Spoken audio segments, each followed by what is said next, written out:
Voltage Fighter Gowcaiser, released on Neo Geo MVS back in 1995, and today we'll be doing a quick overview of this title.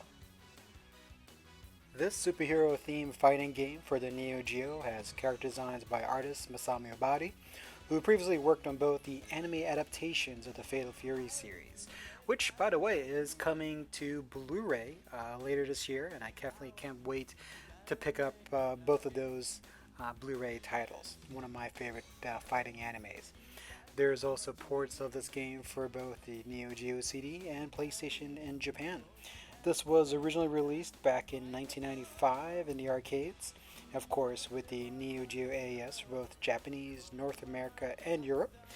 And if you pick it up for the America or Europe version, and if you were able to pick it up back then for the $350 to $500, you've just made a major investment. As now, the English or European copies of this game easily go for about 5 to 10,000.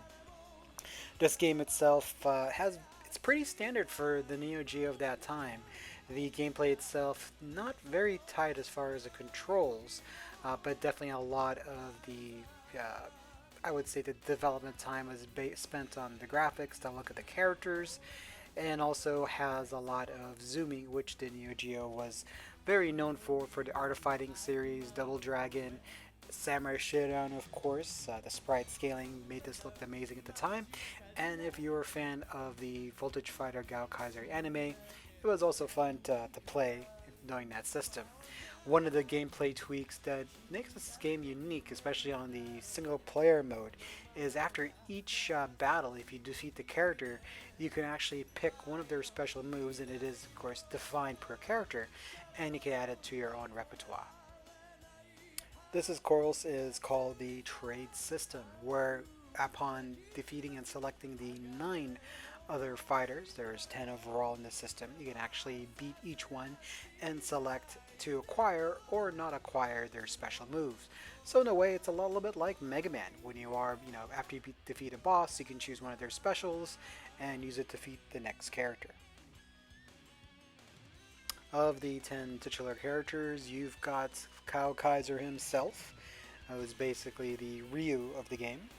You've got Hellstinger, Kyosuke Shigure, Shai Hishizaki, Brighter,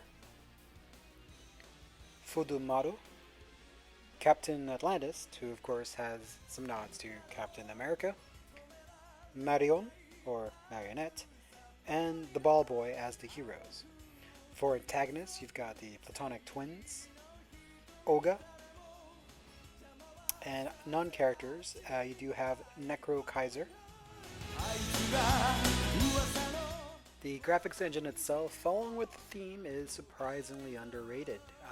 For its time, while the gameplay is decent, definitely not as sharp as some of the other Neo Geo fighting games, but definitely a worthy addition by Technos. There is quite a bit of quick zooming, and scaling of the character sprites, which are, I would say, a bit more distracting than, say, the more subdued Double Dragon, possibly even Samurai Showdown.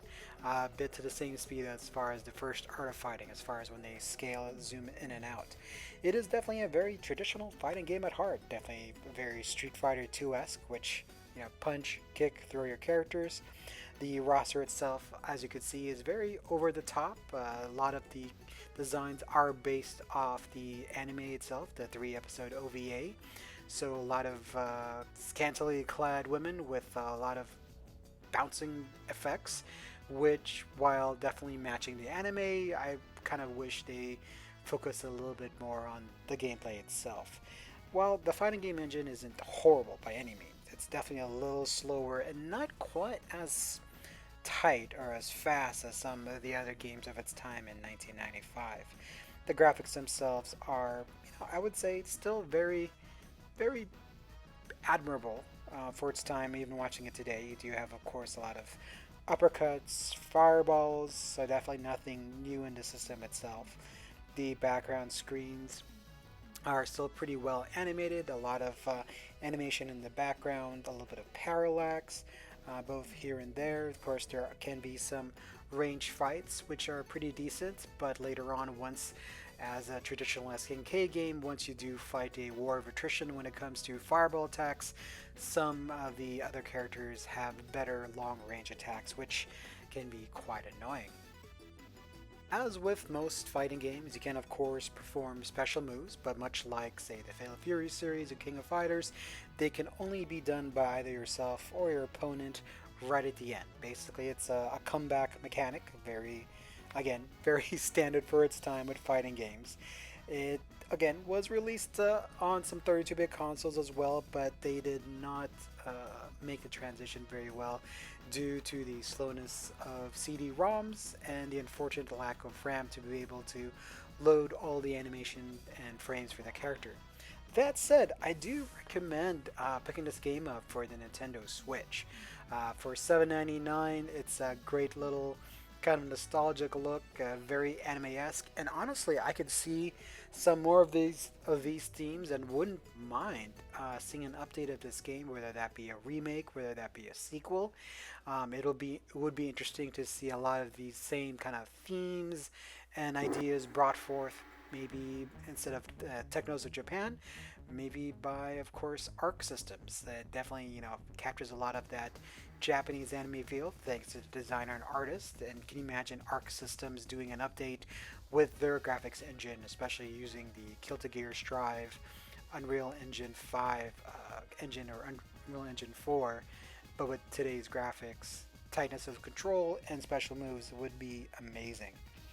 It does stand above a lot of the other Street Fighter clones. Now, is it better than, say, Breaker's Revenge, Breakers, or other titles like that? I would say no. I think those games still play definitely better than this one, but overall, I would easily give this game a solid 7.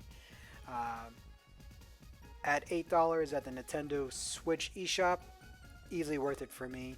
There's enough unique characters, good gameplay, and a lot of fun to be had with basically friends on a fighting game night. Especially if you wanted to maybe watch the anime first, get some of your friends used to the characters, and then going along, having some beers, some pizza, and then see who can be the best. Definitely, this is a game that does again control very well, considering its game for its time. While not as tight gameplay wise, it still is fun for all. Easily recommended at $8. And if you were able to actually grab some of the original AES English or European versions, well, put that somewhere locked in a bank, as they're easily worth a couple of grand. So thanks for watching this quick overview. Please like and subscribe.